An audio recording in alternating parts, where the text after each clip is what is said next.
चलो आज हम लोग का नया टॉपिक मतलब नया चैप्टर ये यूनिट्स एंड मेजरमेंट, जिसमें एक पार्ट था डायमेंशनल एनालिसिस, वो हम लोग प्रीवियस क्लास में कर चुके हैं।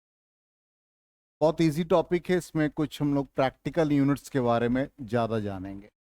तो सबसे पहला टर्म है फिजिकल क्वांटिटीज। फिजिकल क्वांटिटीज का मतलब all those quantities which can be measured directly और इनडायरेक्टली इन टर्म्स, या कह सकते हैं कि कोई भी क्वांटिटी जो डायरेक्टली या इनडायरेक्टली इस तरह रिप्रेजेंट होता है कि जिसमें लॉज ऑफ फिजिक्स इन्वॉल्व होते हैं, उन्हीं को हम लोग फिजिकल क्वांटिटीज कहते हैं। जैसे फोर्स है तो force is equal to mass into acceleration लिखा, तो Newton second law of motion involve हो गया। F1 is equal to minus F2 लिखा, इक्वल एंड अपोजिट रिएक्शन, तो लॉज ऑफ फिजिक्स इन्वॉल्व हो गया। तो फोर्स को हम लोगों ने फिजिकल क्वांटिटीज में रखा। ठीक है, v is equal to displacement by time, तो एक लॉ बना कि डिस्प्लेसमेंट टाइम के साथ चेंज कर रहा है, तो इस तरह से वो फिजिकल क्वांटिटीज बन गए। तो यहाँ पर वही कहता है कि physical quantity all those quantities which can be measured directly और indirectly and in terms of which laws of physics can be expressed are called physical quantities। जिसमें कि लॉज ऑफ फिजिक्स इन्वॉल्व हो या लॉज ऑफ फिजिक्स अप्लाई करे, तो वो सारे quantities physical quantities में आ जाएंगे। ठीक, नेक्स्ट क्वांटिटीज है जिसको हम लोग फंडामेंटल क्वांटिटीज और बेस क्वांटिटीज भी कहते हैं। जो हम लोगों ने 7 फंडामेंटल क्वांटिटीज पढ़ा था डायमेंशन में, वो सारे फंडामेंटल और बेस क्वांटिटीज है। Mass, length, time, current, amount of substance, luminous intensity, ये सब जितने भी टर्म थे वो सारे फंडामेंटल क्वांटिटीज। और ये क्वांटिटी जो है वो इंडिपेंडेंट क्वांटिटीज है। हर क्वांटिटी अपने आप से इंडिपेंडेंट है। अब जैसे मान लो हम मास की बात करते हैं, तो मास में किसी तरह का लेंथ नहीं है। सिंपली हम लेंथ की बात करें, there is no mass involved in length. Time की बात करें तो टाइम में कहीं भी मास और लेंथ नहीं है। अमाउंट ऑफ सब्सटेंस मोल की बात करें, कहीं भी इसमें मास, लेंथ, टाइम नहीं है। अमाउंट ऑफ या सिंपली इलेक्ट्रिक करंट की बात करें, इसमें किसी तरह से मास, लेंथ, टाइम नहीं है। ये सारे इंडिपेंडेंट हैं, तो इसको हम लोग फंडामेंटल क्वांटिटीज कहेंगे और बेस क्वांटिटीज भी कहते हैं। तो length, mass, time, amount of substance, temperature, current, luminous intensity, ये सारे फंडामेंटल और बेस क्वांटिटीज बन जाएंगे। अब इस सारे क्वांटिटीज को हम दूसरे क्वांटिटीज में इन्वॉल्व कर लें तो उसको हम लोग डेराइव्ड क्वांटिटीज कह देंगे। इन सारे क्वांटिटीज को किसी अनदर क्वांटिटी में इन्वॉल्व कर लें तो वो डेराइव्ड क्वांटिटीज हो जाएगा।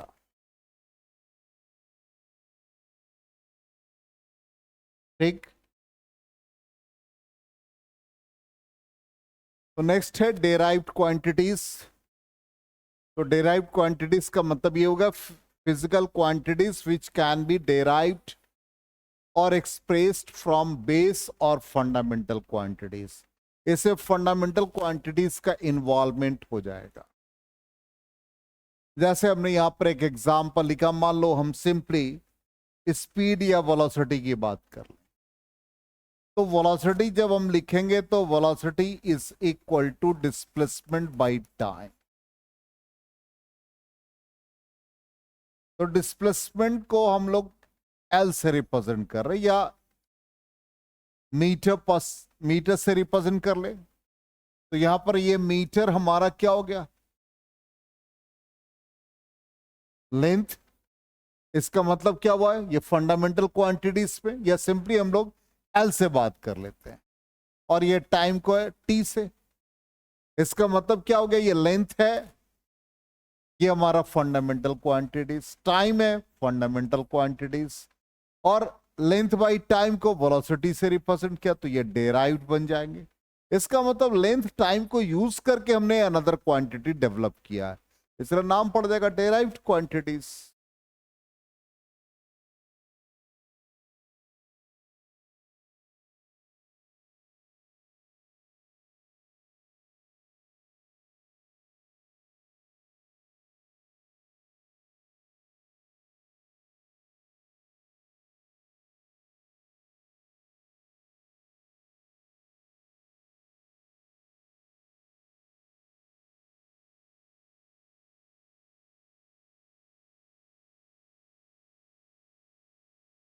हो गया।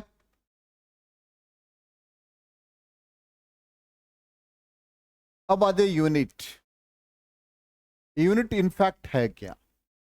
यूनिट कहता है कि standard amount of physical quantity chosen to measure the physical quantity of the same kind is called unit. Simply हम लोग इसको दो पार्ट में कैटेगराइज करते हैं।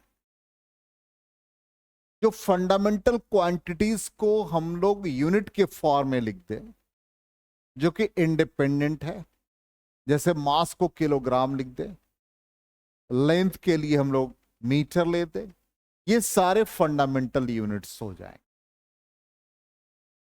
जो इंडिपेंडेंट होंगे, जो बेस क्वांटिटी से रिलेटेड है।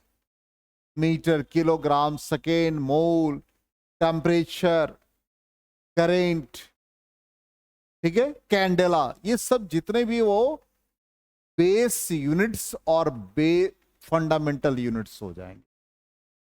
मतलब जो यूनिट्स रिलेटेड होगा या यूनिट्स जो फंडामेंटल और बेस क्वांटिटीज का होगा, उसको हम लोग फंडामेंटल यूनिट्स और बेस यूनिट्स।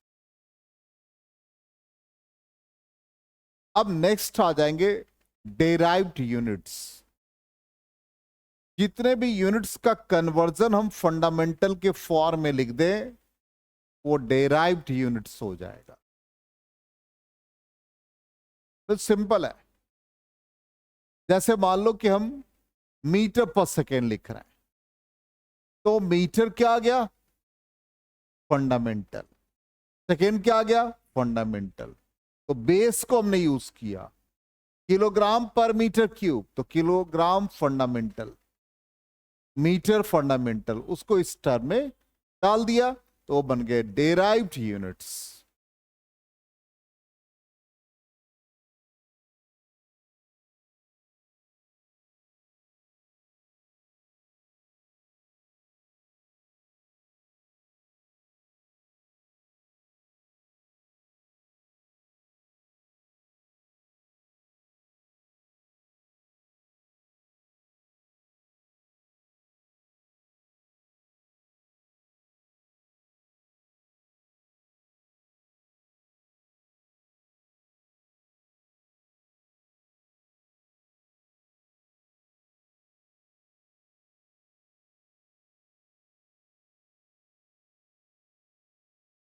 ठीक है, आगे कंटिन्यू करें।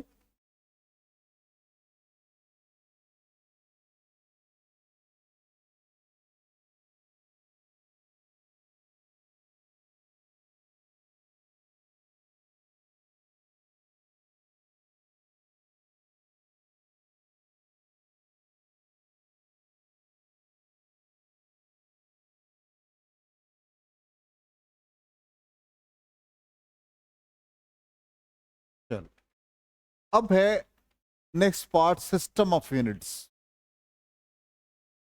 तो जिसमें फंडामेंटल और डेराइव्ड यूनिट्स इन्वॉल्व हो, उस पूरे को हम लोग सिस्टम ऑफ यूनिट्स कहते हैं।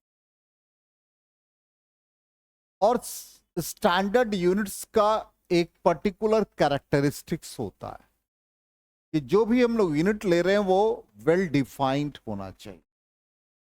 तो पहला कैरेक्टरिस्टिक्स यही है, it should be well defined, it should be of suitable size. मतलब इतना लार्ज नहीं हो, इतना स्मॉल नहीं हो, जिससे कि इसका कंपैरिजन किसी अदर से काफी डिफिकल्टी हो जाए। इसलिए ये सुटेबल साइज का होना चाहिए। जैसे सेंटीमीटर को मिलीमीटर से या सेंटीमीटर को मीटर से आप कंपेयर कर सकते हो।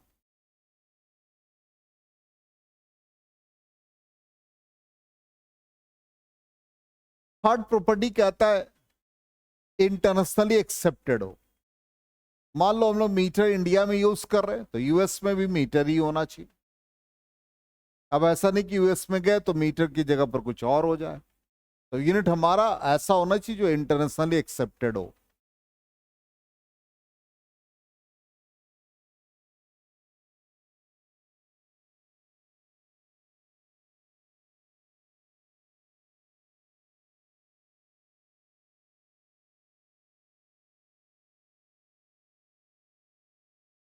ठीक है। Fourth point, it should not change from place to place. अब ऐसा नहीं कि हम लोग इस शहर में यहां पर हम लोग मीटर यूज कर रहे हैं, दूसरे शहर में चले जाए तो कुछ और हो जाए। नहीं देखते हो जैसे कि यहां हम लोगों का लैंड का मेजरमेंट अलग है और वेस्ट चंपारण में मेजरमेंट अलग है, पटना में मेजरमेंट अलग है। वैसा नहीं होना चाहिए, एक स्टैंडर्ड है। इसलिए हम लोगों ने जैसे लैंड के मेजरमेंट के लिए हम लोग डेसिमल या वो सिंपली हम लोग बीघास को यूज कर लेते हैं, तो बीघा भी कट्ठा वगैरह ये डिफरेंट लोकेशन का डिफरेंट है। ठीक है। तो हम लोग standard square feet, square metre इन सब के फॉर्म में लैंड को यूज कर लेते हैं। अब फिजिकल कंडीशंस मान low temperature, pressure, humidity change हो जाए तो यूनिट चेंज नहीं होना चाहिए। ठीक। नेक्स्ट है इजिली एक्सेसिबल हो, सबके रीच में हो, सब लोग इसको समझ सके, सब लोग इसको यूज कर सके।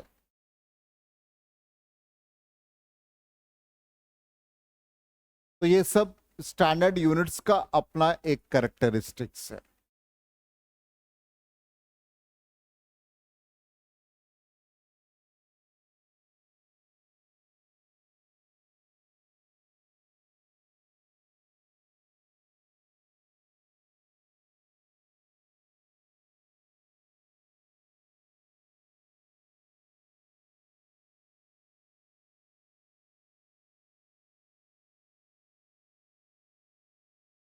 हो गया।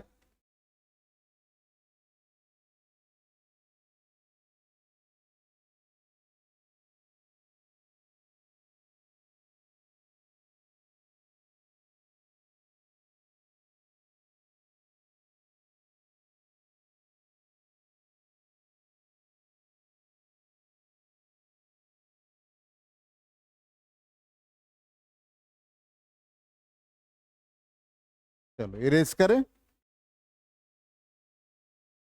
अब वेरियस सिस्टम ऑफ यूनिट्स, तो हम लोग यहां पर तीन सिस्टम यूज करेंगे।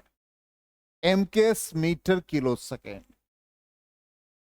FPS foot poundal second, CGS centigram second, foot pound या पाउंडल सेकेंड। मतलब मास को हम लोग पाउंड में लिखेंगे।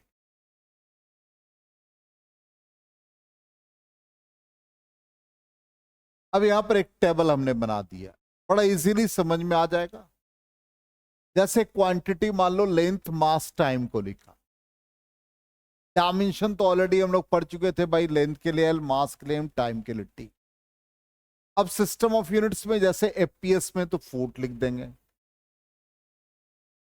ठीक, लेंथ के लिए। और सीजीएस में होगा तो सेंटीमीटर, एमकेएस में तो मीटर, मास एम है तो मास को हम लोग पाउंड में लिखेंगे, इसको ग्राम में लिखेंगे, इसको किलोग्राम में लिखेंगे। ठीक है। इसको शॉर्टकट में हम लोग जीआरएम लिखते हैं। ऐसे पूरा यदि लेटर लिखोगे तो ग्राम ऐसे होता है, किलोग्राम ऐसे लिखे जाते हैं। टाइम में सेकेंड है, सब में सेकेंड यूज होता है, तीनों में। अब यहां पर एक कॉमन वैल्यू है एक्सेलरेशन ड्यू टू ग्रेविटी का, जिसका हम लोग काइनेमेटिक्स में यूज करेंगे। इसलिए यहां आप जान लें एक्सेलरेशन ड्यू टू ग्रेविटी हम लोग 9.8 मीटर पर सेकेंड स्क्वायर लिखते हैं एम केस में, और जब हम सीजीएस में लिखेंगे तो 980 सेंटीमीटर पर सेकेंड स्क्वायर लिखेंगे, और जब एफपीएस में लिखेंगे तो 32.2, आप 32 भी यूज कर सकते हैं, तो फीट पर सेकेंड स्क्वायर लिख देंगे। ये याद रखिएगा, इसका यूज सबसे ज्यादा होता है, एक्सेलरेशन ड्यू टू ग्रेविटी का यूज सबसे ज्यादा है, इसलिए ये वैल्यू याद रखना तीनों में।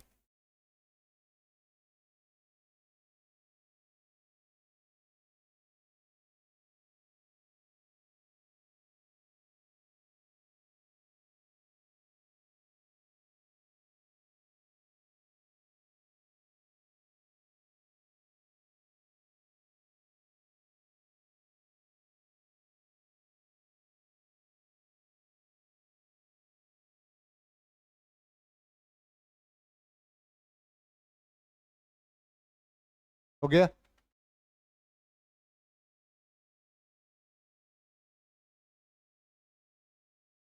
चलिए अब आ जाए, नेक्स्ट है fundamental units in SI system.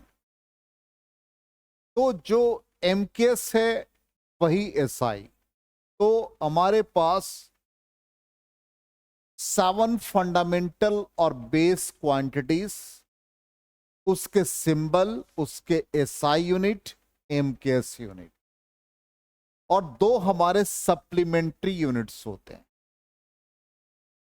तो यहां पर हमने मेन यूनिट्स पे क्वांटिटीज को लिख दिया, उसके सिंबल को यहां लिखा है, उसका एसआई यूनिट है, और उस एसआई यूनिट का सिंबल ये है।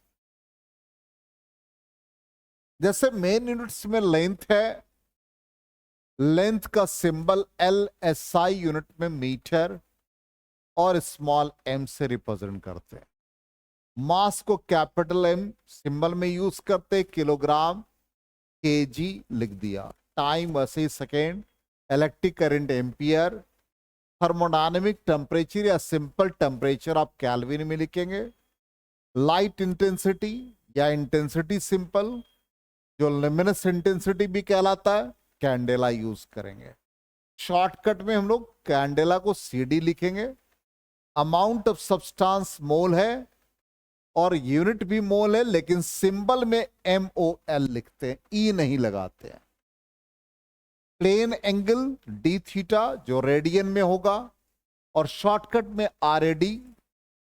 सॉलिड एंगल डी ओमेगा से रिप्रेजेंट करेंगे, ये ओमेगा का सिंबल है, और स्टेरेडियन इसका यूनिट होता है, शॉर्टकट में SR लिखेंगे।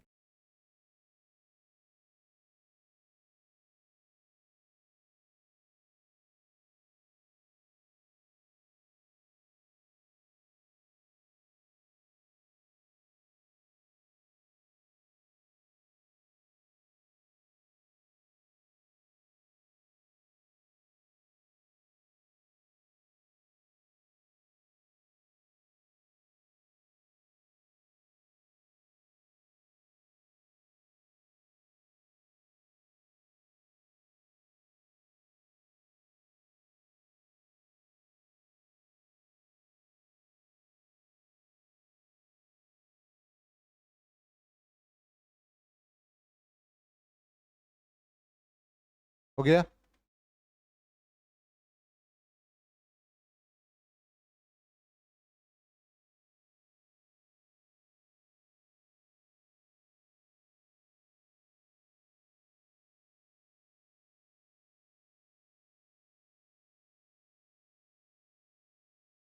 हो गया?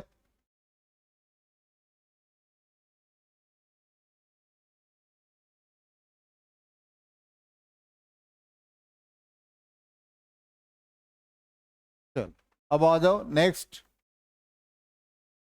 अब यहां पर जो हमने आपको सप्लीमेंट्री यूनिट्स लिखा, 2, एक प्लेन एंगल और दूसरा सॉलिड एंगल। तो प्लेन एंगल डी थीटा से रिप्रेजेंट होता है। जब ये आर्क डीएस फॉर्म करता है रेडियस के साथ, तो उसी को हम लोग प्लेन एंगल लिखते हैं। सिंपल ये 2 डायमेंशन में यूज होता है। अब इसको इतना हमने लिख रखा, लेकिन यदि आप इसको सिंप्लीफाइड वे में देखोगे तो बहुत इजी है। ध्यान देना, जैसे मान लो कि सिंपली एक साइकिल का व्हील है, ये हमारा एक्सल, ये हमारा स्पोक। स्पोक को OA से रिप्रेजेंट किया। जब आप पैडलिंग करोगे तो ये स्पोक OA से OB के, या स्पोक वही है लेकिन पोजीशन OB लिख दिया। ये जो एंगल फॉर्म कर रहा डी थीटा हो गया, और ये जो आर्क फॉर्म कर गया वो DS है, और रेडियस के साथ OA के साथ ये एंगल फॉर्म। इसलिए जब भी हम लोग प्लेन एंगल लिखते हैं तो theta is equal to arc by radius लिखते हैं। तो यहां पर डी थीटा, आर्क को हम लोग DS से रिप्रेजेंट करेंगे, रेडियस स्मॉल r या कैपिटल R, जो भी आप लिखना चाहे।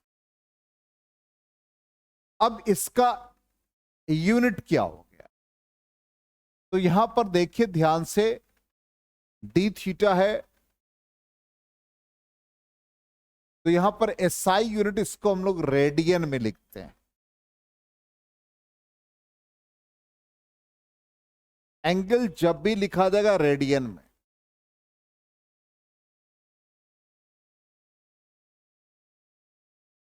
ठीक, इसका मतलब ये 1 रेडियन एंगल तभी फॉर्म करेगा जब ये आर्क 1 मीटर और रेडियस 1 मीटर। इसलिए हम लोग इसको इसी फॉर्म में लिखते हैं, और यूनिट हम लोग जब भी यूज करेंगे तो रेडियन यूज करेंगे।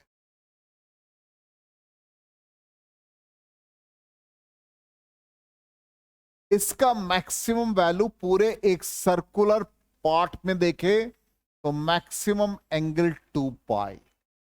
इसलिए जब भी हम इसको इंटीग्रेट करेंगे डी थीटा को, और इसका वैल्यू हमको यूज करना होगा, तो 2 पाई यूज करेंगे।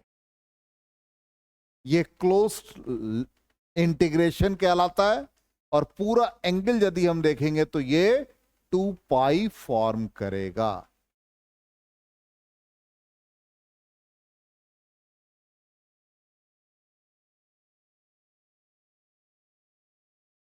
आ गए समझ में?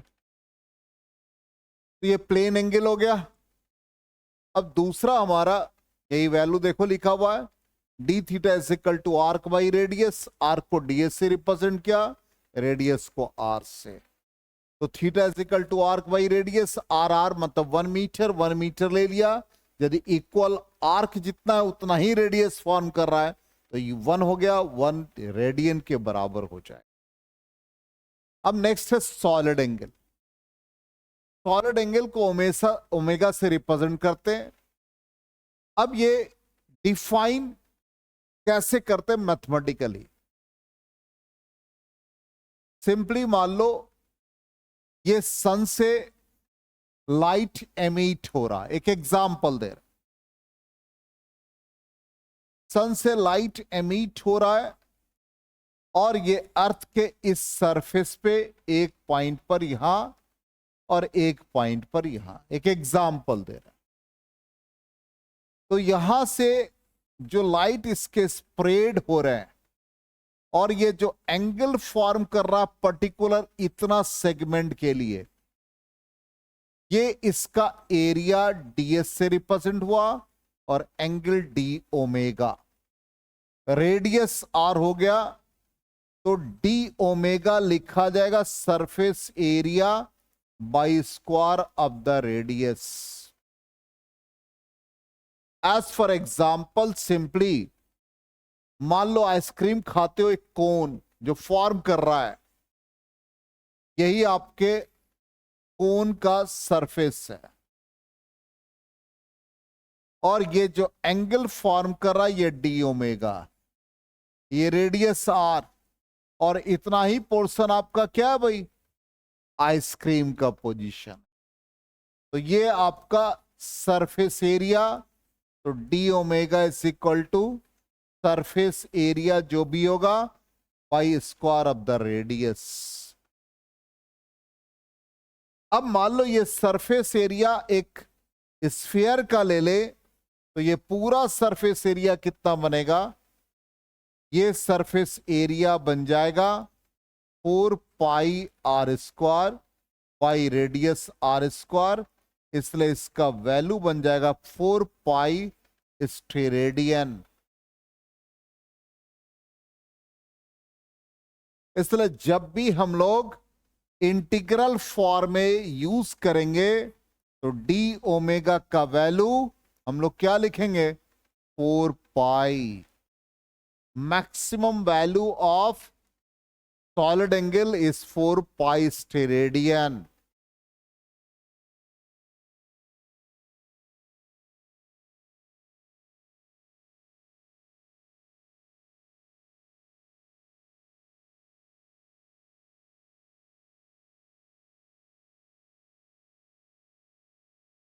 ये देखो यहां पर यही है, गिल फॉर्म करा है, सरफेस एरिया है, और यहां पर surface area by square of the radius, surface area R square के बराबर हो जाए, और यह सरफेस एरिया रेडियस के बराबर हो जाए तो 1 स्टेरेडियन एंगल फॉर्म करेगा।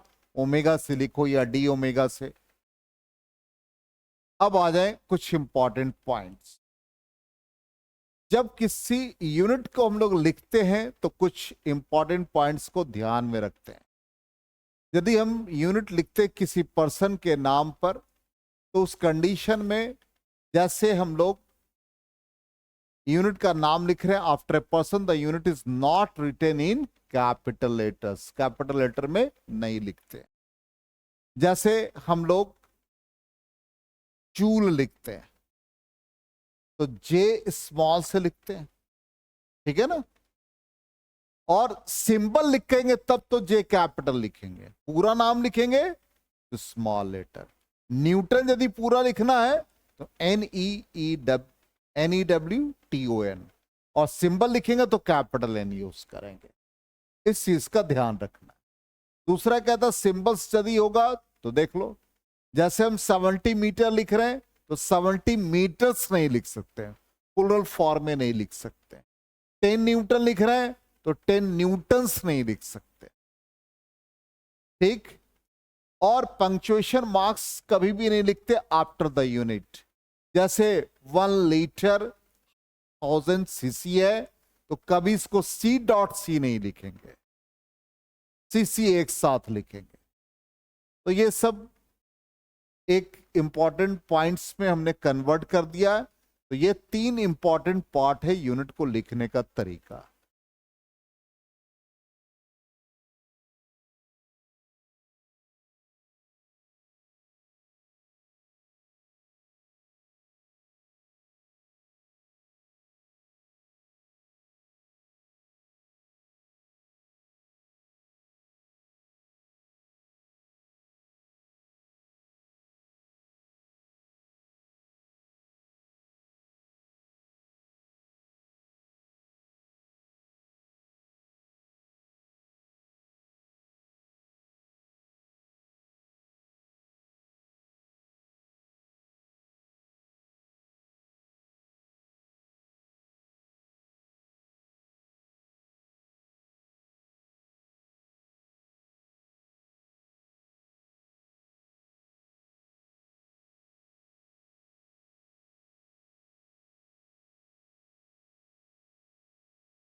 हो गया।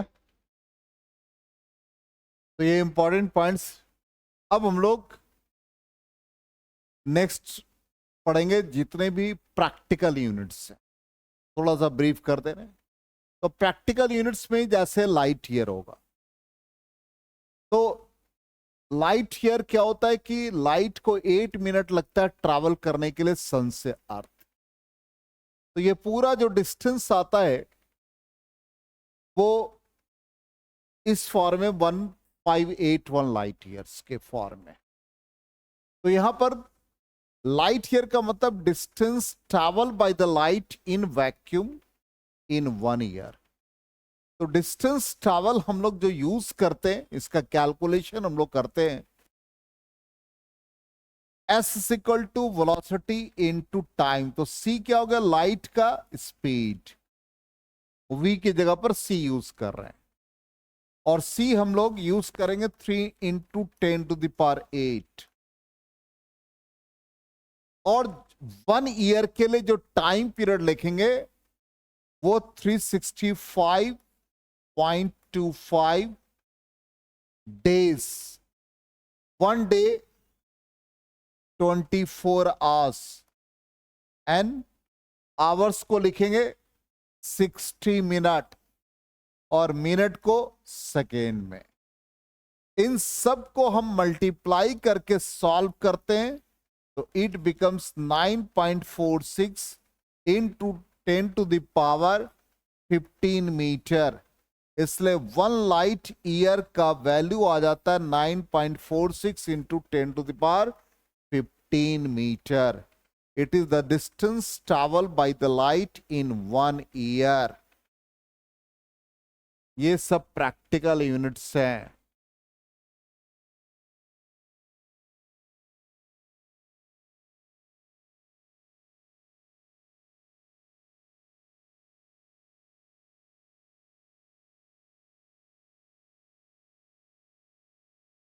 ठीक है, अब हम लोग नेक्स्ट क्लास में आगे बढ़ेंगे